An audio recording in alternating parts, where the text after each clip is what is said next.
சட்டம் மாறி வந்து மண்ணை முட்டும் காலில் சூழ்ந்து கைகள் தட்டும் வாழியவே தென்னவராட்சி திசைகள் எட்டும் நம்மவராற்றல் விண்ணை முட்டும் எட்டு திக்கும் முரசு கொட்டும் வாழியவே. உண்மைதான் நண்பா. பெருந்தேவி ஒருபோதும் தனக்காக வாழ்ந்ததே இல்லை. சிறு வயதில் தன் தம்பிக்காக வாழ்ந்தாள். அவனை பெரிய நேர்ந்ததும் விடலை குற்றத்துக்கு வந்தவுடன் எனக்காகவே வாழ்ந்தாள். தாமரை அப்பொழுது சிறுமிதான். சிறு பிள்ளையான தம்பியை பிரிந்த அவளுக்கு சிறுமியான என் தங்கை தாமரையை பார்த்தவுடன் தன்னை வறியாமல் அவளுக்கு பாசம் ஏற்பட்டுவிட்டது. அதன் பிறகு நான் கூட பெருந்தேவிக்கு 2ஆம் பட்சமாகிவிட்டேன். தன் வாழ்க்கையின் பயனை தாமரையை வளர்த்து ஆளாக்குவதுதான் என்று ஏற்றுக்கொண்டாள். நானும் அதை நன்றாக அறிவேன் நண்பா. தாமரையை பெருந்தேவி தன் மகளாகவே ஏற்றுக்கொண்டதால் தான் தாமரையும் அவளை தன் தாயாகவே கருதத் தொடங்கிவிட்டாள். அதன் காரணமாகத்தான் அவளை பார்த்தே தீர வேண்டும் என்று புறப்பட்டு விட்டாள். அப்படி செல்லும் போது நம்மிடம் உள்ள நூற்றுக்கணக்கான வீரர்களை விட்டுவிட்டு ஏன் சிறையில் இருந்த நமது பகைவனை அழைத்துச் சென்றாள் என்பதுதான் புரியவில்லை.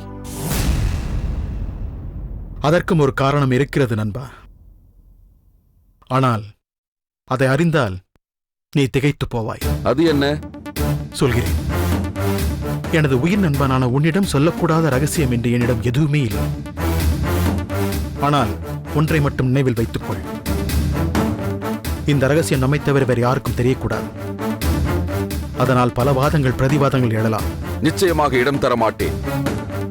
நீ சொல்ல வந்ததை சொல். செழியன் வேறு யாரும் அல்ல.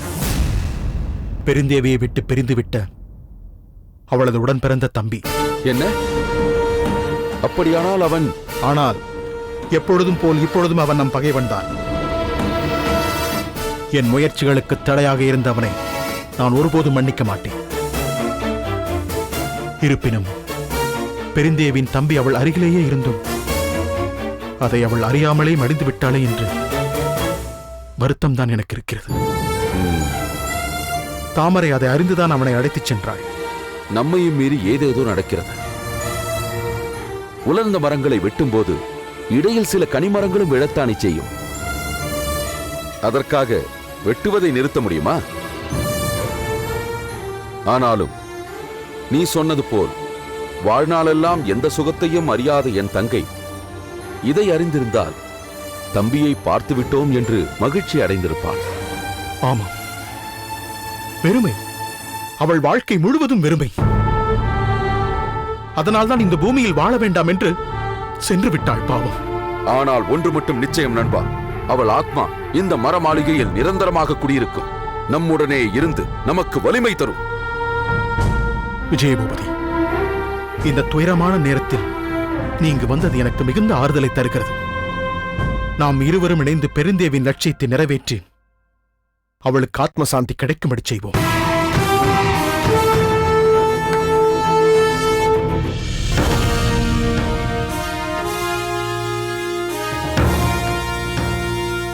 தந்தையே, வாயிளம் வழுதி, தாங்கள் என்னை விரைவாக வரும்படி வீரர்களிடம் உத்தரவிட்டதாக கூறினார்கள். அதனால்தான் விரைவாக புறப்பட்டு வந்தேன். ஏதேனும் சங்கடமான செய்தியா? இல்லை இளம் வழுதி, மகிழ்ச்சியான செய்திதான். அதை முதலில் உன்னிடம் சொல்ல வேண்டும் என்றுதான் உன்னை அழைத்தேன். அதே நேரத்தில் மற்றவர்களிடத்தில் சொல்வதா வேண்டாமா என்பதை பற்றியும் உன்னிடம் விவாதிக்க வேண்டும் என்று நினைத்தேன். தந்தையே, தாங்கள் சொல்வது வியப்பாக இருக்கிறது. மகிழ்ச்சியான செய்தி என்றால் அது மற்றவர்களுக்கும் தெரிய வேண்டியதுதானே? துக்கத்தை தனியே அனுபவிக்க வேண்டும், மகிழ்ச்சியை மற்றவர்களோடு பகிர்ந்து அனுபவிக்க வேண்டும் என்றுதானே அனுபவப்பட்டவர்கள் கூறுகிறார்கள். நீ சொல்வது உண்மைதான் இளம் வழுதி. இருந்தாலும் நான் இந்த விஷயத்தில் ஏன் இப்படி நினைக்கிறேன் என்பதை அதை சொன்ன பிறகு நீயே புரிந்து கொள்வாய். சொல்லுங்கள் தந்தையே. செழியன் இருங்கோவேல் சிறையிலிருந்து தப்பித்து சோழ நாட்டிற்கு வந்து விட்டார். என்ன? செழியன் தப்பித்து விட்டானா? யார் அவனை வீட்டுக்கு கொண்டு வந்தார்கள்? எப்படி தப்பித்தான்? இந்த மடலை படி, உனக்கே புரியும்.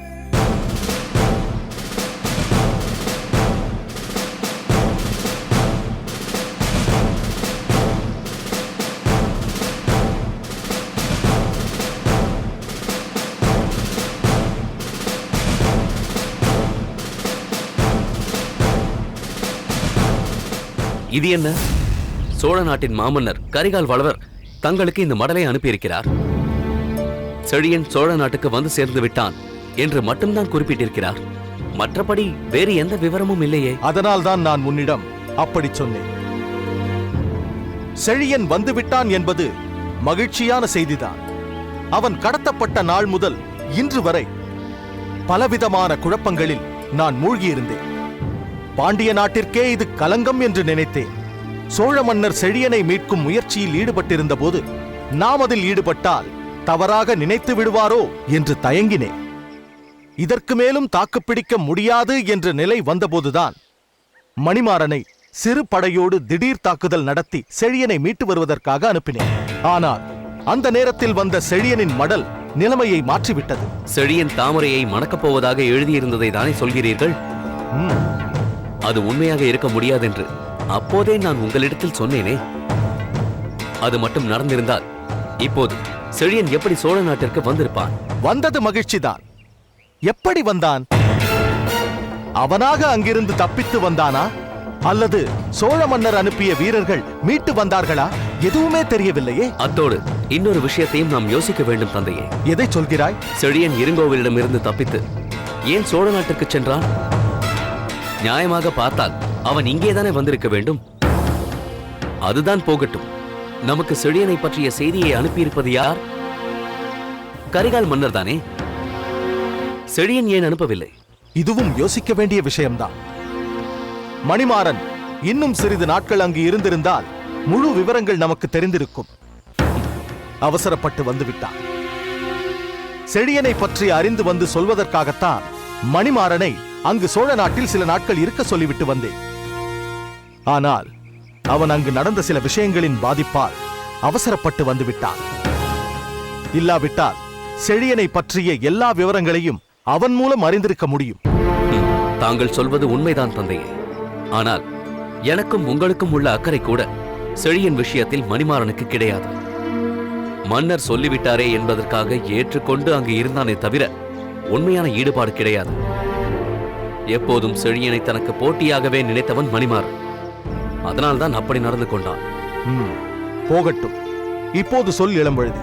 இந்த நிலையில் செழியன் வந்துவிட்டான் என்ற செய்தியை எல்லோருக்கும் முறைப்படி தெரிவிப்பது சரியாக வருமா? வேண்டாம் தந்தையே. அதை சொன்ன மறுகணமே எப்படி, எப்போது, யாரால் என்ற கேள்விகள் பிறக்கும். அதற்கான விடைகள் நம்மிடம் இல்லை எனும்போது அந்த செய்தியின் மீதே அவநம்பிக்கை ஏற்படும். அதனால்தான் அதை பற்றி தெளிவாக அறிந்து வர ஒருவரை அனுப்ப வேண்டும் என்று நான் நினைக்கின்றேன். உனக்கு விருப்பமானால் நீயே சென்று வரலாம். வேண்டாம் வேண்டாம். நான் வேறு காரணத்திற்காக வந்திருப்பதாக நினைத்து உபசரிக்க தொடங்கிவிட்டால் உண்மைகளை அறிய முடியாது. அதுவும் சரிதான் இளம்பழுதி. அப்படியானால் அமைச்சர் அறிவுடை நம்பியிடம் இதை பற்றி சொல்லி உடனே அவரை அனுப்பிவிடலாமே. அவர் சோழ நாட்டிற்கு சென்று முழுமையான விவரங்களை தெரிந்து கொண்டு வந்து சொல்லும் வரை நாம் இதை பற்றி அவையறிய வெளியிட வேண்டாம். அதுதான் சரி. அப்படியே ஆகட்டும். நான் இப்போதே சென்று அமைச்சரை அனுப்பி வைக்கிறேன். செழியனை காணப்போகிறோம் என்று தெரிந்தால் அவரது முதுமை மாறி மீண்டும் இளமைக்கே வந்து விடுவார். நான் இப்போதே சென்று அனுப்பி வைக்கிறேன். ஆகட்டும்.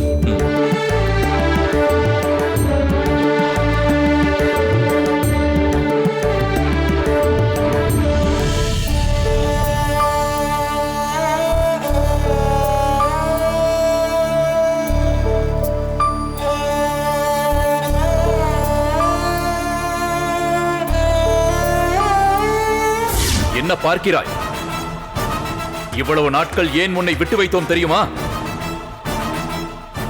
எங்களை வழிநடத்த எங்கள் மன்னர் இருங்கோவேள் இல்லாத காரணத்தால் தான்.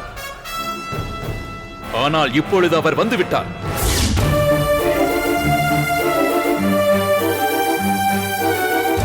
நீயும் உன் தந்தையும் சேர்ந்து சூழ்ச்சி செய்து பிடித்துக் கொடுத்தீர்களாமே.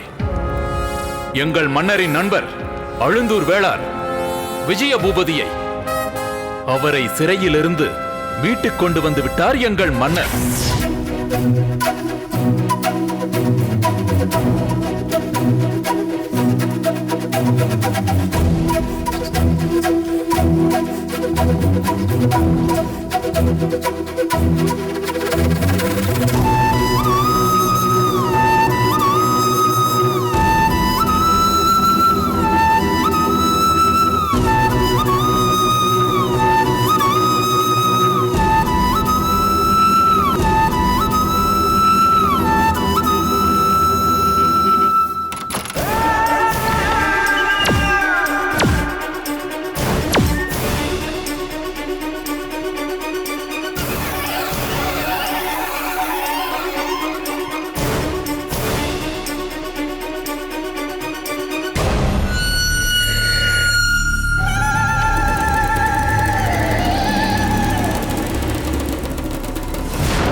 முத்துநகை, எதற்காக இங்கு வந்தீர்கள்? இங்கு தவிர நான் வேற எங்க போவேன் முத்துநகை? நான் உங்களிடம் சிறைப்பட்டிருக்கும் கைதி. என்னை பார்க்க மன்னர் ஏன் வர வேண்டும்? நான் மன்னன் தான். ஆனால் நாட்டை இழந்து காட்டில் வாழும் மன்னன். நீ கைதிதான். ஆனால் என்னை உன் மனக்கைதியாக்கி விட்டதால் இங்கு சிறை கைதியாக இருக்கும் என் விருந்தாளி. என் வாழ்வே உன்னோடு பின்னி பிணைந்திருக்கும் பொழுது உன்னை பார்க்க நான் தானே வர வேண்டும். இதையெல்லாம் கேட்க நான் தயாராக இல்லை. போய்விடுங்கள் இங்கிருந்து. முத்துநகை, எதற்காக என்னை இப்படி விரட்டுகிறாய்? நாம் இருவரும் கானம் பாடும் கோயில்களாக கானகத்தில் சுற்றித் திரிந்த நாட்களை எல்லாம் நீ மறந்து விட்டாயா?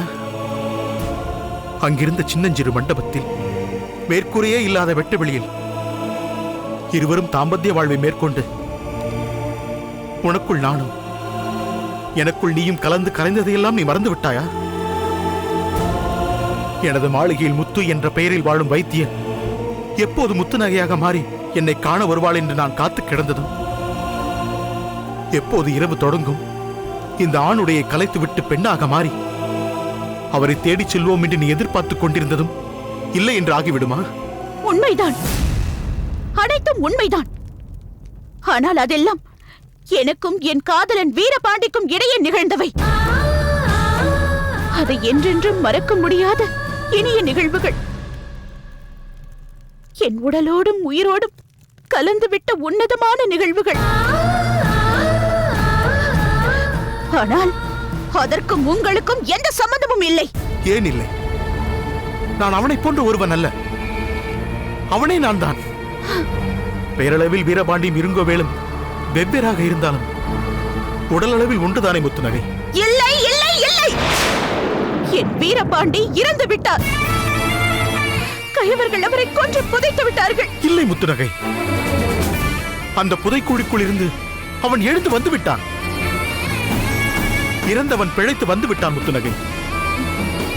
வீரபாண்டியாக இருந்தவன் இதோ இருங்கோவேளாக வந்து விட்டான். நீ விரும்பினா இங்கேயே இப்பொழுதே இந்த கணமே நான் வீரபாண்டியாக மாறிவிட முடியும். அதுதான் உன் விருப்பம் என்றால் சொல். நான் இப்பொழுதே உன் கண் முன்னாலேயே வீரபாண்டியாக மாறிவிடுகிறேன். வீரபாண்டிக்குள் இருந்தது இருங்கோவேல் தான் என்று தெரிந்த பிறகு அந்த வீரபாண்டியையே என் மனதில் இருந்து தூக்கி எறிந்து விட்டேன். நீ நீ பகைவன், கொடியவன். ஒப்புக்கொள்கிறேன். நான் சோழர் குலத்தின் கடும் பகைவன் தான். ஆனால் நீ எப்படி என்னை கொடியவன் என்று சொல்ல முடியும்? என்னுடைய சின்னஞ்சிறு நாட்டில் அழகிய நந்தவனமாக இருந்த பூங்காட்டில் புயலாக புகுந்தது யார்? எங்கள் சுதந்திர வாழ்வில் குறுக்கிட்டு கப்பம் கட்ட வேண்டும் என்று கேட்டு ஓலை அனுப்பி எங்களை பகைவர்களாக மாற்றியது யார்? நான் என் மனைவியோடும் சின்னஞ்சிறுமியான என் தங்கையோடும் அமைதியாக வாழ்ந்து கொண்டிருந்த மிடலை கூட்டத்தை இடித்து நொறுக்கி எண்ணற்ற வீரர்களை கொன்று குவித்து எங்கள் அரண்மனையையே மண்மேடாக்கியது யார்? அந்த சோழ மன்னன் கரிகாலன் தானே? இப்பொழுது சொல், கொடியவன் யார்? நானா இல்ல அந்த கரிகாலனா? போதும், நிறுத்துங்கள். ஒரு பேரரசர் தன்னை சுற்றியுள்ள சிற்றரசர்களை தனது ஆட்சியின் கீழ் கொண்டு வர வேண்டும் என்று நினைப்பதில் என்ன தவறு இருக்கிறது? மற்ற வேடர்கள் போல் நீங்களும் அதை ஏற்றுக்கொண்டிருந்தால் உங்களுக்கேன் இந்த நிலை வந்திருக்க போகிறது? அவரை எதிர்த்து தாக்கிய நீங்கள் தோல்வியுற்ற மறுகணமே சோழர்களிடம் சரணடைந்திருந்தால் இந்த நிலை உங்களுக்கு ஏற்பட்டிருக்குமா? முத்துநகை! என்ன சொன்னாய்? சரணாகதியா? இந்த இருங்கோவேளா?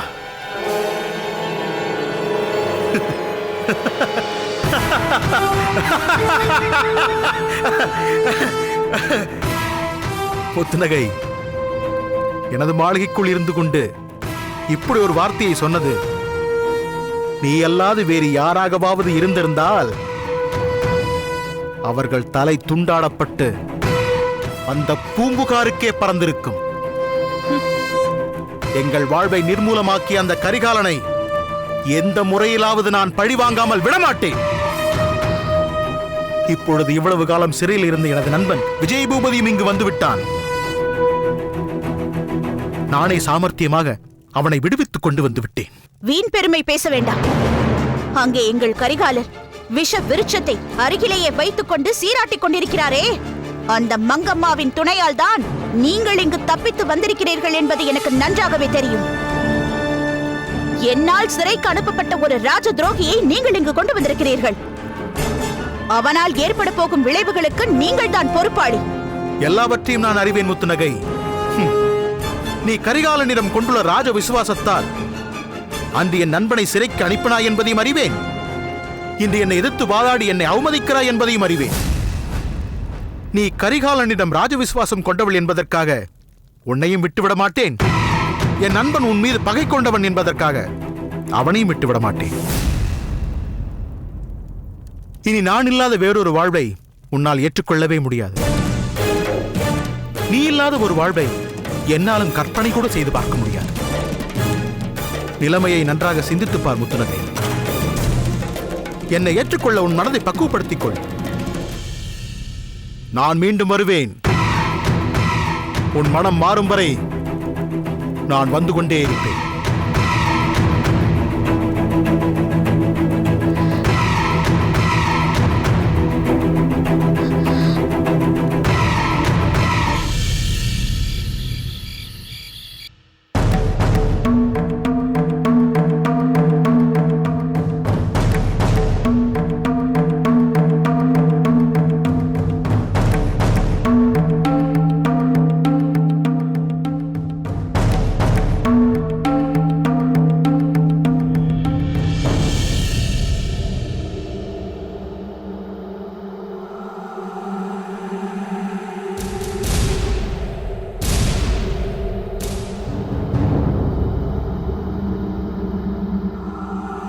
நண்பா, நண்பா, நீயா? நண்பா, ஏன் இந்த ஆச்சரியம்? ஒன்றுமில்லை. இரவு வெகு நேரம் ஆகிவிட்டதே, இன்னும் உறங்காமல் இங்கு நிற்கிறாயே என்று கேட்டேன். அதே கேள்வியைத்தான் நான் உன்னிடம் கேட்க நினைத்தேன். இரவு வெகு நேரம் ஆகிவிட்டதே, மரமாளிகையில் உள்ள அனைவருமே உறங்கிவிட்டார்களே, ஆனால் நீ மட்டும் உறங்காமல் அங்கு சென்று யாரையோ பார்த்துவிட்டு வருவது போல் தெரிகிறதே. யார் அவர்? ஏன் இந்த நேரத்தில் போய் சந்திக்க வேண்டும் என்று யோசித்தேன். நீ இந்த அளவிற்கு சிந்திப்பதை பார்த்தால் அவரை பற்றி என்னிடம் சொல்ல உனக்கு விருப்பமில்லை போல் தெரிகிறது. எனக்கு தெரியக்கூடாத விஷயம் என்றால் நான் உன்னை வற்புறுத்த மாட்டேன். நீ போய் ஓய்வெடுத்துக்கொள். நான் செல்கிறேன். ஒரு நண்பா, உன்னிடம் சொல்லக்கூடாத ரகசியம் என்று என் வாழ்வில் எதுவும் இல்லை. நீ நீண்ட இடைவெளிக்கு பின் இங்கு வருவதால் இங்கு இருப்பது யார் என்று உனக்கு தெரியவில்லை. ஆனால் இங்கு வாழும் அனைவருக்குமே அங்கு உள்ளது யார் என்று தெரியும். அதனால் அது உனக்கு தெரிந்திருப்பதில் பிரச்சனை ஒன்றுமில்லை. பிறகு ஏன் இவ்வளவு யோசிக்கிறாய்? உன் ஜென்ம வைரியாக நினைக்கும் ஒருத்தி அங்கே இருக்கிறாள். அதனால்தான் அவளை பற்றி உன்னிடம் சொல்வதா வேண்டாமா என்று யோசித்தேன். யார் அவள்?